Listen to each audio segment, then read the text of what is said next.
کیا امام حسین علیہ السلام لاچار اور مجبور اور بے بس تھے؟ یہ مقصد تھا حسین ابن علی کا، جو خود حسین ابن علی نے بیان کیا ہے، کسی تاریخ دان، کسی خطیب نے بیان نہیں کیا۔ یہ اخلاص ہے جس نے امام حسین علیہ السلام کے نام کو، کربلا کو، مقصد امام حسین علیہ السلام کو آج تک زندہ رکھا ہے۔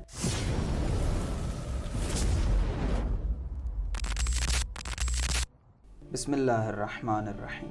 امام حسین علیہ السلام نے کربلا میں بشریت کی نجات کا انتظام کیا، اور ہر وہ چیز جو بشریت کی نجات کے لیے ضروری ہے وہ ہمیں کربلا میں نظر آتی ہے۔ لیکن کربلا سے نجات حاصل کرنے کے لیے، کربلا سے ہدایت لینے کے لیے ہمارے لیے ضروری ہے کہ ہم کربلا کے مقصد کو سمجھیں۔ وہ مقصد کہ جس کے لیے امام حسین علیہ السلام نے مدینہ کو چھوڑا اور کربلا کی طرف گئے، وہ مقصد کہ جس کے لیے حسین ابن علی نے اتنی قربانیاں دیں، وہ مقصد کہ جس کے لیے امام حسین علیہ السلام نے اپنا سب کچھ لٹا دیا، اس مقصد کو سمجھنا اور پہچاننا ضروری ہے تاکہ ہم لوگ کربلا سے ہدایت حاصل کر سکیں۔ لیکن آپ کی خدمت میں عرض ہو چکا ہے کہ امام حسین علیہ السلام کی معرفت کے لیے اور مقصد امام حسین علیہ السلام کی معرفت کے لیے انسان کے لیے ضروری ہے کہ وہ خود امام حسین علیہ السلام کے کلام کی طرف رجوع کرے تاکہ صحیح معرفت کو حاصل کر سکے۔ امام حسین علیہ السلام نے اپنے برادر ارجمند محمد ابن حنفیہ کو ایک وصیت نامہ لکھا، اور اس وصیت نامے میں امام حسین علیہ السلام نے بتایا کہ میں حسین ابن علی کیوں کربلا جا رہا ہوں، کیوں مدینہ کو چھوڑ رہا ہوں۔ امام حسین علیہ السلام اس وصیت نامے میں فرماتے ہیں، انی لم اخرج اشرم ولا بطرم ولا ظالمم ولا مفسدہ، کہ میں حسین ابن علی مدینہ سے نکل رہا ہوں، لیکن میں ظلم پھیلانے کے لیے، فساد پھیلانے کے لیے، شر پھیلانے کے لیے اور خود نمائی کے لیے نہیں نکل رہا۔ انما خرجت لطلب الاصلاح فی امت جدی، میں اپنے جد محمد مصطفیٰ صلی اللہ علیہ وآلہ وسلم کی امت کی اصلاح کرنے کے لیے جا رہا ہوں۔ میں امت کی اصلاح کے لیے خروج کر رہا ہوں، میں امت کی اصلاح کے لیے قیام کر رہا ہوں۔ یہ حسین ابن علی نے اپنے وصیت نامے میں لکھا، کیونکہ امام حسین علیہ السلام اس بات سے بخوبی آگاہ تھے۔ امام حسین علیہ السلام علم رکھتے تھے، جانتے تھے کہ بنو امیہ کا میڈیا ضرور امام حسین علیہ السلام کے مقصد کو مسخ کرنے کی کوشش کرے گا اور مقصد کو دوسری جہتیں دینے کی کوشش کرے گا، جیسا کہ دیا گیا اور دیا جا رہا ہے۔ امام حسین علیہ السلام فرماتے ہیں کہ میں خروج کر رہا ہوں، لیکن میرا خروج خالص ہے خدا کے ساتھ، میرا کوئی اور مقصد نہیں ہے۔ نہ تو میں ظلم کرنے جا رہا ہوں، نہ تو میں فساد پھیلانے جا رہا ہوں، نہ تو میں خود نمائی کرنے جا رہا ہوں، اور نہ میں شر پھیلانے جا رہا ہوں۔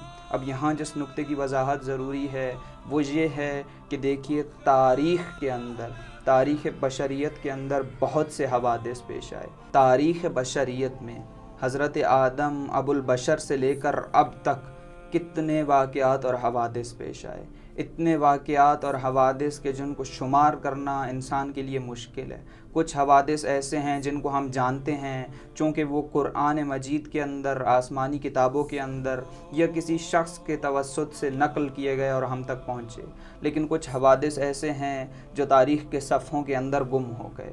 لیکن کربلا کو دیکھیے، کربلا 1400 سال پہلے ہونے والی ایک جنگ ہے جو کچھ گھنٹوں پر مشتمل ہے، لیکن یہ جنگ جاوید ہو گئی، یہ جنگ ہمیشہ کے لیے رہ گئی، یہ جنگ ماندگار ہو گئی۔ وہ کیا وجہ ہے، وہ کون سے عوامل ہیں کہ جنہوں نے کربلا کو آج تک زندہ رکھا ہوا ہے، وہ کون سی چیزیں ہیں جنہوں نے کربلا کو آج تک زندہ رکھا ہوا ہے۔ یہ ایک مفصل بحث ہے جس کی طرف آپ کی خدمت میں اشارہ کیا جائے گا، لیکن یہاں پر میں ایک نقطے کی وضاحت کرنا چاہتا ہوں۔ وہ تھا حسین ابن علی کا اخلاص۔ حسین ابن علی نے فرمایا کہ میں بطر کے لیے، خود نمائی کے لیے نہیں نکل رہا، میں صرف اور صرف اللہ کے لیے نکل رہا ہوں، خدا کی رضا کے لیے نکل رہا ہوں۔ آپ تاریخ میں دیکھیے، خداوند تبارک و تعالی نے حضرت ابراہیم کو حکم دیا، اے ابراہیم، لوگوں کو پکارو کہ اے لوگو، اب تم پر واجب ہے کہ تم حج کرو۔ لیکن یہاں سوال یہ ہے کہ اگر میں یہاں پر بیٹھ کر یا آپ جہاں بیٹھے ہیں وہاں پر بیٹھ کر آواز لگائیں تو آپ کی آواز کو کتنے لوگ سنیں گے؟ آپ کی آواز کہاں تک گونجے گی؟ 1 کلومیٹر تک، زیادہ کہہ لیجئے 2 کلومیٹر تک۔ لیکن اس ابراہیم کی آواز کو، اس ابراہیم کی یاد کو آج تک زندہ رکھا ہے ابراہیم کے اخلاص نے۔ مورخین نے لکھا ہے کہ جب رسول اکرم صلی اللہ علیہ وآلہ وسلم مکہ سے مدینہ ہجرت کر رہے تھے تو رسول اکرم صلی اللہ علیہ وآلہ وسلم نے قباء کی منزل پر ایک مسجد بنائی، وہ مسجد جو تاریخ اسلام کی سب سے پہلی مسجد تھی۔ رسول اکرم صلی اللہ علیہ وآلہ وسلم کی اس مسجد کے مقابلے میں ایک اور مسجد بنائی گئی، منافقین کے ہاتھوں یہ مسجد بنی، اور خداوند تبارک و تعالی کے امر سے مسجد قباء آج بھی زندہ ہے، کیونکہ قرآن کہتا ہے کہ اس کی اساس اور بنیاد تقوی اور اخلاص پر تھی۔ اسی طرح کربلا کے اندر امام حسین علیہ السلام کے اخلاص نے ہی کربلا کو آج تک زندہ رکھا ہے۔ کربلا کو آج تک زندہ رکھنے والا سب سے بڑا عامل امام حسین علیہ السلام اور امام حسین علیہ السلام کے اصحاب کا اخلاص تھا۔ یہ اخلاص ہے جس نے امام حسین علیہ السلام کے نام کو، کربلا کو، مقصد امام حسین علیہ السلام کو آج تک زندہ رکھا ہے۔ اور پھر اس کے فوراً بعد امام نے فرمایا انما خرجت لطلب الاصلاح فی امت جدی، میں اپنے جد محمد مصطفیٰ صلی اللہ علیہ وآلہ وسلم کی امت کی اصلاح کے لیے جا رہا ہوں۔ یہاں پر میں آپ سے یہ گزارش کرنا چاہوں گا کہ آپ جب بھی کسی معصوم یا امام کے قول کو پڑھیں تو اس عقیدے اور یقین کے ساتھ پڑھیں کہ امام معصوم ہیں، وہ عصمت کے درجے پر فائز ہیں، وہ کبھی بھی کسی فعل میں یا کسی قول میں کوتاہی یا خطا نہیں کر سکتے۔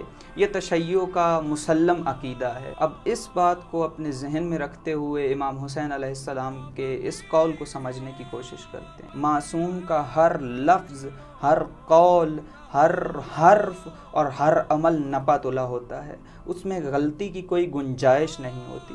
اب اس بات کو اپنے ذہن میں رکھتے ہوئے امام حسین علیہ السلام کے اس قول کو سمجھنے کی کوشش کرتے ہیں۔ امام حسین علیہ السلام فرماتے ہیں انما خرجتو، میں نکلا ہوں، میں نکلا ہوں، میں نے خروج کیا ہے۔ امام حسین علیہ السلام نے یہ نہیں کہا کہ مجھے نکالا گیا ہے، مجھے مجبور کیا گیا ہے، مجھے کوئی اور رستہ نہیں مل رہا اس لیے میں اس رستے پر چل رہا ہوں۔ فرمایا میں نکلا ہوں، اپنے قصد اور ارادے کے ساتھ نکلا ہوں۔ کیا امام حسین علیہ السلام کے پاس کوئی اور آپشن نہیں تھا کربلا جانے کے علاوہ؟ کیا امام حسین علیہ السلام لاچار اور مجبور اور بے بس تھے؟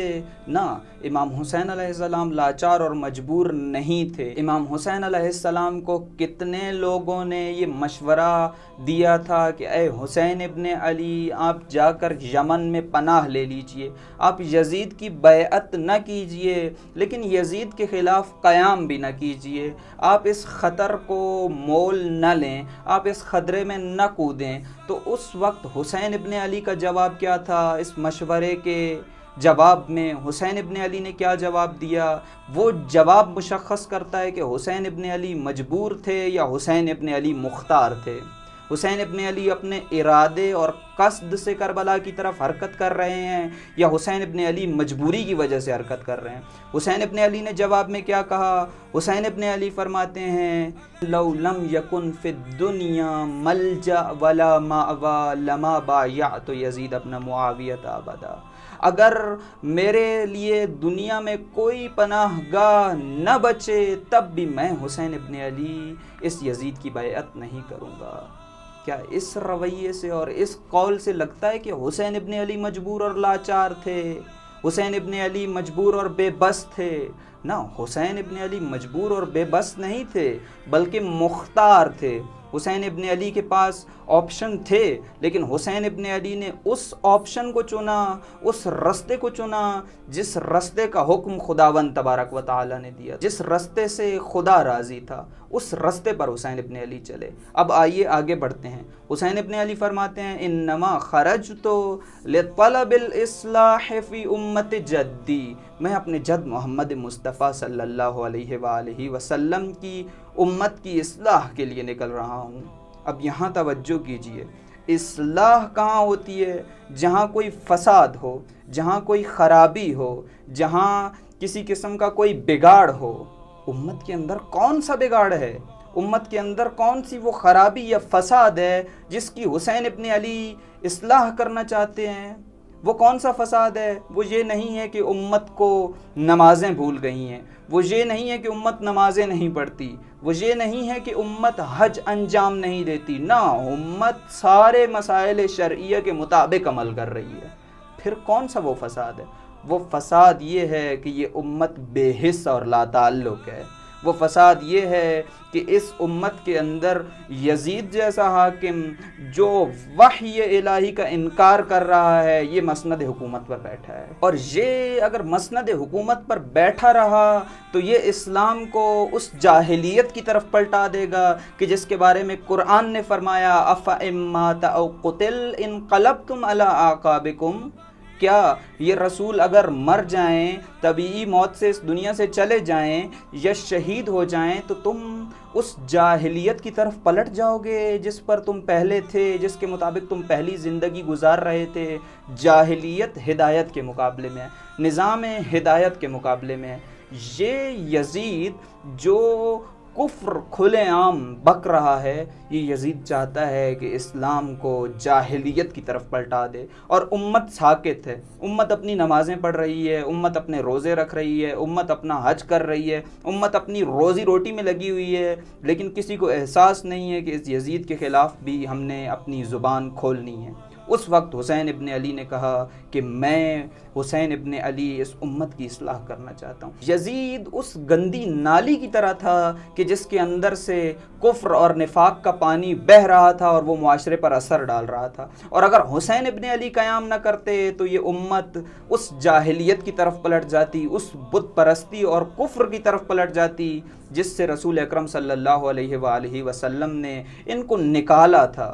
یہ مقصد تھا حسین ابن علی کا، جو خود حسین ابن علی نے بیان کیا ہے، کسی تاریخ دان، کسی خطیب نے بیان نہیں کیا۔ یہ حسین ابن علی کا وہ اصل مقصد ہے، وہ اصل ہدف ہے جس کے لیے حسین ابن علی نے قیام کیا اور اتنی قربانی دی۔ اور یقین جانیے کہ کربلا کے بعد کسی انسان کے پاس کوئی بہانہ نہیں رہتا، کسی انسان کے پاس کوئی جواز نہیں رہتا کہ وہ انسان ظلم پر خاموش رہے، وہ انسان دین الہی کی حدود کو ٹوٹتا ہوا دیکھے لیکن اس کی زبان نہ کھلے۔ یہ وہ مقصد تھا جس کے لیے حسین ابن علی کربلا گئے، یہ وہ مقصد تھا جس کے لیے سید الشہداء نے اپنا سب کچھ قربان کر دیا، یہ وہ مقصد تھا جس کے لیے سید الشہداء نے مدینہ چھوڑا اور مدینہ سے نکل کر تپتے ہوئے صحرا میں آ گئے، اور پھر وہ سارے ظلم برداشت کیے، اور سارے ظلم برداشت کرنے کے بعد کہا رضاً بقضائک و تسلیما لامرک، اے خدایا میں حسین ابن علی تیری رضا پر راضی ہوں، میں حسین ابن علی تیری قضا کے سامنے تسلیم ہوں۔ خدا بند عالم سے دعا ہے کہ ہمیں کربلا کو سمجھنے اور اس پر عمل کرنے کی توفیق عطا فرمائے۔